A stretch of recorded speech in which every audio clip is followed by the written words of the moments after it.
ಈ ವಿಡಿಯೋದಲ್ಲಿ ಇವತ್ತು ಮಾರ್ಕೆಟ್ ಯಾಕೆ ಫಾಲ್ ಆಯಿತು, ಅದರಲ್ಲೂ ಸೆಕೆಂಡ್ ಹಾಫ್ ಅಲ್ಲಿ ನೋಡ್ಕೊಂಡ್ರೆ ಮಾರ್ಕೆಟ್ ಇನ್ನೂ ಫಾಲ್ ಆಗಿದೆ. ಪ್ರತಿ ಇಂಡಿಸಸ್ ನೋಡ್ಕೊಂಡ್ರು ಎಬೋವ್ 1% ಫಾಲ್ ಆಗಿದೆ. ಇದಕ್ಕೆಲ್ಲ ಮಲ್ಟಿಪಲ್ ರೀಸನ್ಸ್ ಇದಾವೆ. ಅದಕ್ಕೋಸ್ಕರ ಪ್ರತಿ ಒಂದನ್ನು ಡೀಟೈಲ್ ಆಗಿ ಮಾತಾಡ್ಕೊಳ್ಳೋಣ. ಅದ್ರ ಜೊತೆಗೆ ಮಾರ್ಕೆಟ್ ರಿಲೇಟೆಡ್ ಆಗಿ ತುಂಬಾನೇ ವ್ಯಾಲ್ಯೂಬಲ್ ಇನ್ಫಾರ್ಮೇಶನ್ ಕೂಡ ಶೇರ್ ಮಾಡ್ತೀನಿ.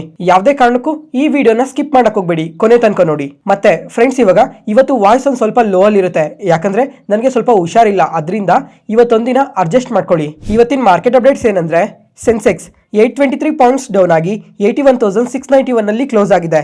ನಿಫ್ಟಿ 253 ಪಾಯಿಂಟ್ಸ್ ಡೌನ್ ಆಗಿ 24,888 ಅಲ್ಲಿ ಕ್ಲೋಸ್ ಆಗಿದೆ. ಬ್ಯಾಂಕ್ ನಿಫ್ಟಿ 337 ಪಾಯಿಂಟ್ಸ್ ಡೌನ್ ಆಗಿ 56,082 ಅಲ್ಲಿ ಕ್ಲೋಸ್ ಆಗಿದೆ. ಫ್ರೆಂಡ್ಸ್, ಇವತ್ತು ಮಾರ್ಕೆಟ್ ನೋಡಿದ್ರಾ ಕಂಪ್ಲೀಟ್ ಆಗಿ ಫಾಲ್ ಆಗೋಗಿದೆ. ನಿಫ್ಟಿ ಸೆನ್ಸೆಕ್ಸ್ ನೋಡ್ಕೊಂಡ್ರೆ 1% ಫಾಲ್ ಆಗಿದೆ. ಆದ್ರೆ ಮಿಡ್ ಅಂಡ್ ಸ್ಮಾಲ್ ಕ್ಯಾಪ್ಸ್ ನೋಡ್ಕೊಂಡ್ರೆ ಎಬೋವ್ 1.5% ಫಾಲ್ ಆಗಿದೆ. ಅದರಿಂದನೇ ಇವತ್ತು ನಮ್ಮ ಪೋರ್ಟ್ಫೋಲಿಯೋಸ್ ಅಲ್ಲಿ ಈ ತರ ಲಾಸಸ್ ಕಾಣ್ತಾ ಇರೋದು. ಮತ್ತೆ ನಿನ್ನೆ ಮಾರ್ಕೆಟ್ ನ್ಯೂಸ್ ನ ಎಲ್ಲಿಗೆ ಸ್ಟಾಪ್ ಮಾಡಿದ್ವೋ ಅಲ್ಲಿಂದ ಇವಾಗ ಕಂಟಿನ್ಯೂ ಮಾಡೋಣ. ನಿನ್ನೆ US ಮಾರ್ಕೆಟ್ ಓಪನ್ ಆಗೋದಕ್ಕೂ ಮುಂಚೆ CPI ಇನ್ಫ್ಲೇಷನ್ ಡೇಟಾ ಅಪ್ಡೇಟ್ ಆಯಿತು. ಈ ಡೇಟಾ ನೋಡ್ಕೊಂಡ್ರೆ ತುಂಬಾನೇ ಪಾಸಿಟಿವ್ ಆಗಿ ಬಂದಿದೆ ಅಂತ ನಿನ್ನೆ ಮಾರ್ಕೆಟ್ ನ್ಯೂಸ್ ಅಲ್ಲೂ ಮಾತಾಡ್ಕೊಂಡ್ವಿ. ಅದರಿಂದ US ಮಾರ್ಕೆಟ್ ನೋಡ್ಕೊಂಡ್ರು ಓಪನ್ ಅಲ್ಲಿ ಪಾಸಿಟಿವ್ ಆಗಿ ರಿಯಾಕ್ಟ್ ಆಯಿತು. ಅದಾದ್ಮೇಲೆ US ಮತ್ತೆ ಚೈನಾ ಮಧ್ಯೆ ಟ್ರೇಡ್ ಡೀಲ್ ಎಲ್ಲ ತುಂಬಾನೇ ಪಾಸಿಟಿವ್ ಆಗಿ ಬಂದು ಅದರಿಂದನೂ ಸಹ ಮಾರ್ಕೆಟ್ ಸ್ವಲ್ಪ ಪಾಸಿಟಿವ್ ಆಗಿ ರಿಯಾಕ್ಟ್ ಆಯಿತು. ಇವಾಗ ಈ ಟ್ರೇಡ್ ಡೀಲ್ ಅಗ್ರಿಮೆಂಟ್ ಕಂಪ್ಲೀಟ್ ಆಗಿ ಸೈನ್ ಮಾಡಿಲ್ಲ ಇಬ್ರು ಪ್ರೆಸಿಡೆಂಟ್ನು, ಇನ್ನ ಮಾತುಕತೆಯಲ್ಲೇ ಇದ್ದಾರೆ. ಇವಾಗ ಬಂದಿರೋ ಅಪ್ಡೇಟ್ ಪ್ರಕಾರ ನೋಡ್ಕೊಂಡ್ರೆ ಡೊನಾಲ್ಡ್ ಟ್ರಂಪ್ ಅವರು EV ಮ್ಯಾಗ್ನೆಟ್ಸ್ ಇದೆಯಲ್ಲ, ಇದ್ರ ಬಗ್ಗೆ ಎಲ್ಲ ತುಂಬಾ ಸಲನೇ ಮಾತಾಡ್ಕೊಂಡಿದ್ವಿ. ಇದ್ರ ಬಗ್ಗೆ ಕೇಳಿದ್ದಾರೆ. ಇವಾಗ ಚೈನಾ ಕೂಡ ಒಪ್ಕೊಂಡಿದೆ ಈ ರೇರ್ ಅರ್ತ್ ಮ್ಯಾಗ್ನೆಟ್ಸ್ ನ US ಗೆ ಕಳಿಸ್ತೀವಿ ಅಂತ. ಅದಾದ್ಮೇಲೆ ಟೆಕ್ನಾಲಜಿ ರಿಲೇಟೆಡ್ ಆಗೂ ಮಾತಾಡ್ಕೊಂಡಿದ್ದಾರೆ. ಇದು ಕೂಡ ಪಾಸಿಟಿವ್ ಆಗಿ ಇದೆ. ಅದರಿಂದನೇ ಇವತ್ತು ನಮ್ಮ IT ಕಂಪನೀಸ್ ಎಲ್ಲ ಸ್ವಲ್ಪ ಫಾಲ್ ಆಗಿರೋದು. ಅದಾದ್ಮೇಲೆ ಇವತ್ತು ನಮ್ಮ ಇಂಡಿಯನ್ ಆಟೋ ಸೆಕ್ಟರ್ ನೋಡ್ಕೊಂಡ್ರು ಎಬೋವ್ 1% ಫಾಲ್ ಆಗಿದೆ. ಒಂದು ಈ ರೇರ್ ಅರ್ತ್ ಮ್ಯಾಗ್ನೆಟ್ಸ್ ಇಂದ ಫಾಲ್ ಆಗಿರ್ಬೋದು. ಅದಾದ್ಮೇಲೆ ಇವಾಗ US ಅವ್ರು ನೋಡ್ಕೊಂಡ್ರೆ ನಮ್ಮ ಇಂಡಿಯನ್ ಆಟೋ ಸೆಕ್ಟರ್ ಮೇಲೆ 25% ಟ್ಯಾರಿಫ್ ಹಾಕಿದಾರಲ್ಲ, ಇದನ್ನ ನಮ್ಮ ಇಂಡಿಯನ್ ಗೌರ್ಮೆಂಟ್ ಅವರು WTO ಅಂದ್ರೆ ವರ್ಲ್ಡ್ ಟ್ರೇಡ್ ಆರ್ಗನೈಸೇಷನ್ ಹತ್ರ ಸೇಫ್ ಗಾರ್ಡ್ ಮೆಜರ್ ಅಂಡರ್ ಅಲ್ಲಿ ಈ ಆಟೋ ಸೆಕ್ಟರ್ ಬರುತ್ತೆ ಅಂತ ಹೇಳಿದ್ದಾರೆ. ಆದ್ರೆ ಡೊನಾಲ್ಡ್ ಟ್ರಂಪ್ ಅವ್ರು ನೋಡ್ಕೊಂಡ್ರೆ ಇದು ಸೇಫ್ ಗಾರ್ಡ್ ಮೆಜರ್ ಅಂಡರ್ ಅಲ್ಲಿ ಬರಲ್ಲ ಅಂತ ಸ್ಟೇಟ್ಮೆಂಟ್ಸ್ ನ ಮಾಡಿದ್ದಾರೆ. ಅದರಿಂದನೂ ಸಹ ಇವತ್ತು ನಮ್ಮ ಆಟೋ ಸೆಕ್ಟರ್ ಫಾಲ್ ಆಗಿರ್ಬೋದು.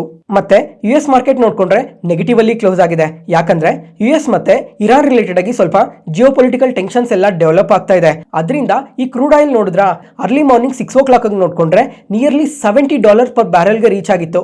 ನಿನ್ನೆ ಸಮೇತ ಈ ಕ್ರೂಡ್ ಆಯಿಲ್ ಬಗ್ಗೆ ಕಂಪ್ಲೀಟ್ ಆಗಿ ಮಾತಾಡ್ಕೊಂಡಿದ್ವಿ. ಅದರಿಂದನೇ ಇಂಟ್ರಾಡೇ ಸೆಷನ್ ಅಲ್ಲಿ ಇವತ್ತು OMC ಕಂಪನೀಸ್ ಇದಾವಲ್ಲ, ಆಯಿಲ್ ಮಾರ್ಕೆಟಿಂಗ್ ಕಂಪನೀಸ್ ಎಲ್ಲ ಇವತ್ತು ತುಂಬಾನೇ ಫಾಲ್ ಆಗಿದಾವೆ.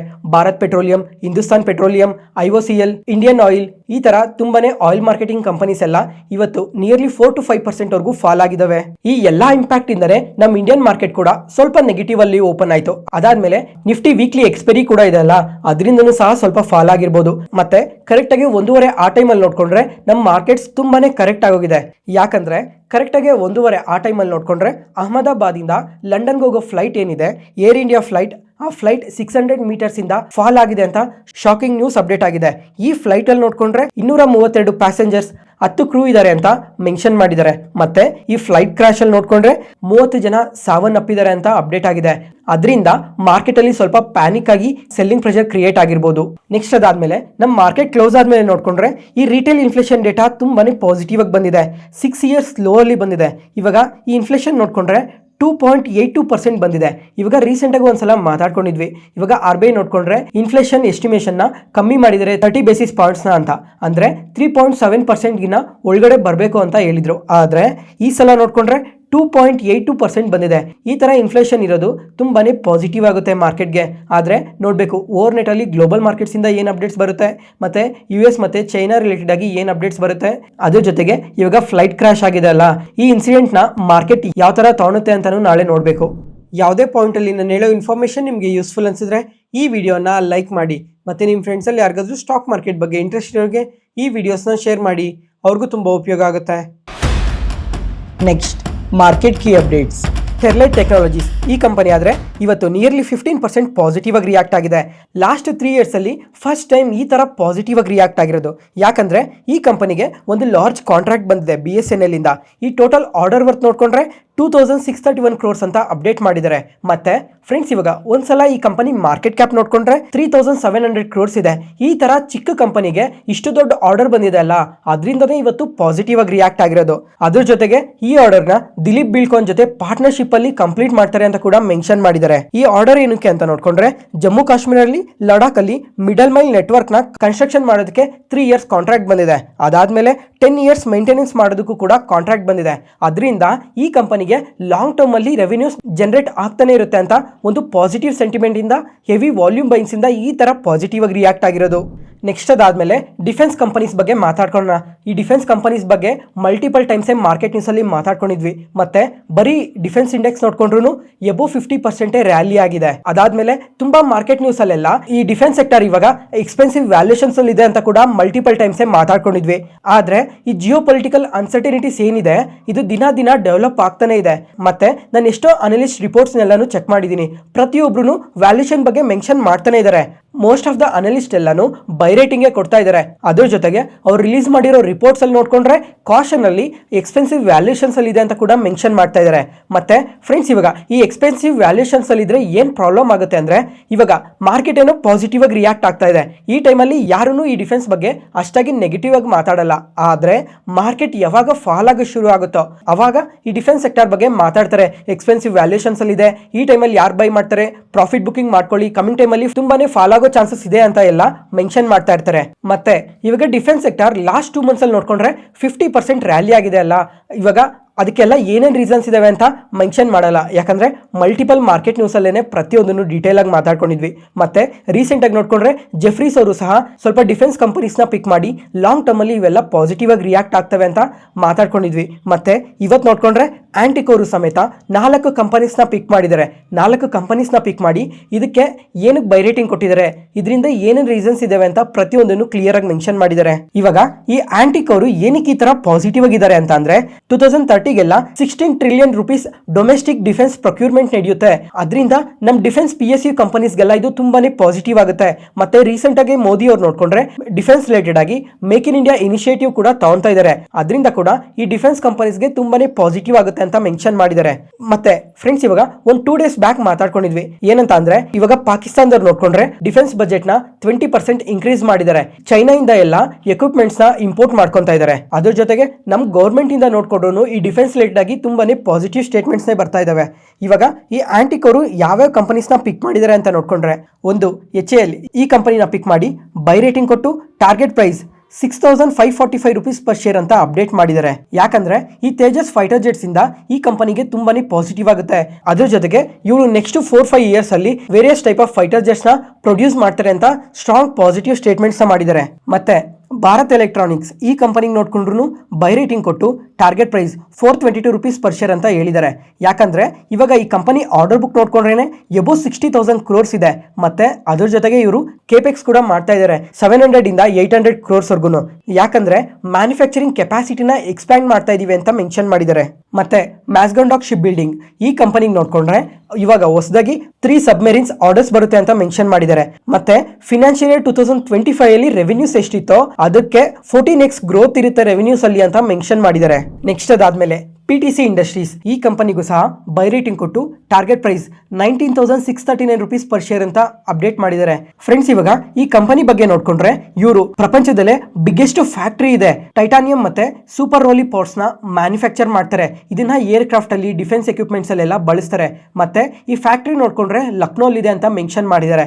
ಇವಾಗ ಈ ತರ ಬೈ ರೇಟಿಂಗ್ ಕೊಟ್ಟಿರೋದಕ್ಕೆ ರೀಸನ್ ಏನು ಅಂತ ನೋಡ್ಕೊಂಡ್ರೆ ಈ ಕಂಪನಿ ನೆಕ್ಸ್ಟ್ 5 ಇಯರ್ಸ್ ಅಲ್ಲಿ ತುಂಬಾನೇ ಫಾಸ್ಟ್ ಆಗಿ ಗ್ರೋ ಆಗುತ್ತೆ. ಇವ್ರ ರೆವೆನ್ಯೂಸ್ ನೋಡ್ಕೊಂಡ್ರೆ 10 to 20 ಟೈಮ್ ರೆವಿನ್ಯೂಸ್ ಗ್ರೋ ಆಗುತ್ತೆ ನೆಕ್ಸ್ಟ್ 5 ಇಯರ್ಸ್ ಅಲ್ಲಿ ಅಂತ ಮೆನ್ಷನ್ ಮಾಡಿದ್ದಾರೆ.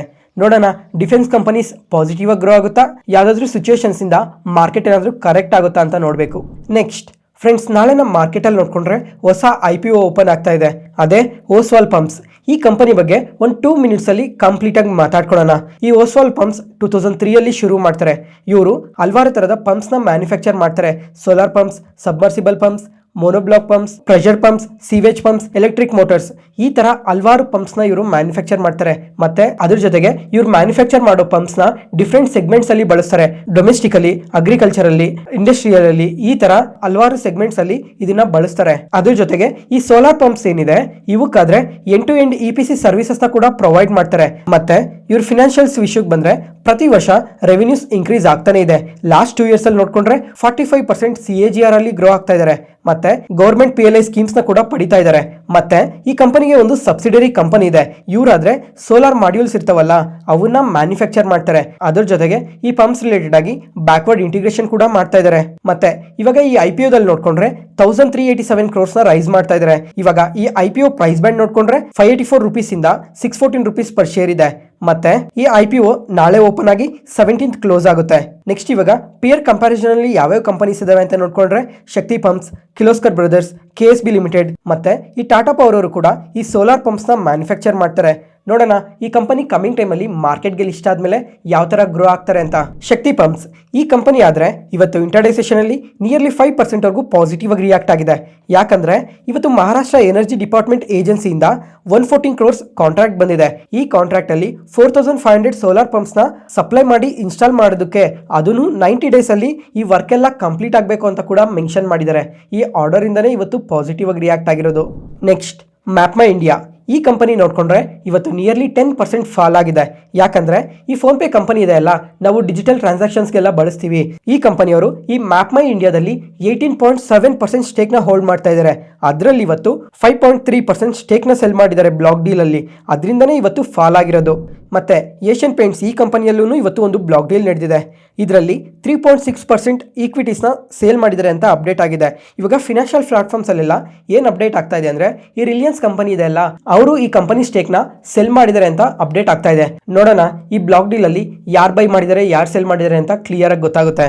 ನೆಕ್ಸ್ಟ್ ಅದಾದ್ಮೇಲೆ ಟಾನ್ಲಾ ಪ್ಲಾಟ್ಫಾರ್ಮ್ಸ್ ಈ ಕಂಪನಿ ನೋಡ್ಕೊಂಡ್ರೆ ಇವತ್ತು 12% ಪಾಸಿಟಿವ್ ಆಗಿ ರಿಯಾಕ್ಟ್ ಆಗಿದೆ.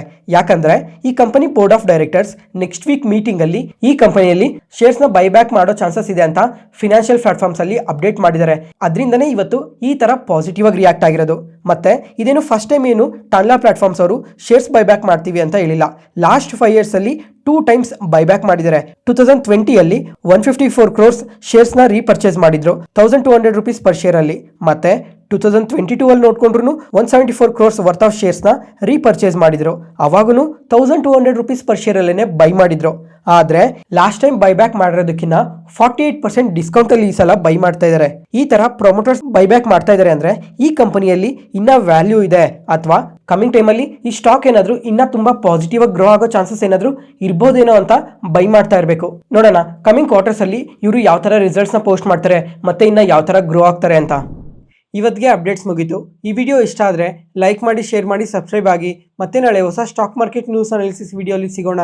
ನಾನು ಹೇಳಿದ ಇನ್ಫಾರ್ಮೇಷನ್ ಅಲ್ಲಿ ಯಾವುದೇ ಥರ ಡೌಟ್ ಇದ್ರೂ ಕಮೆಂಟ್ ಸೆಷನ್ ಅಲ್ಲಿ ಕಮೆಂಟ್ ಮಾಡಿ. Thank you.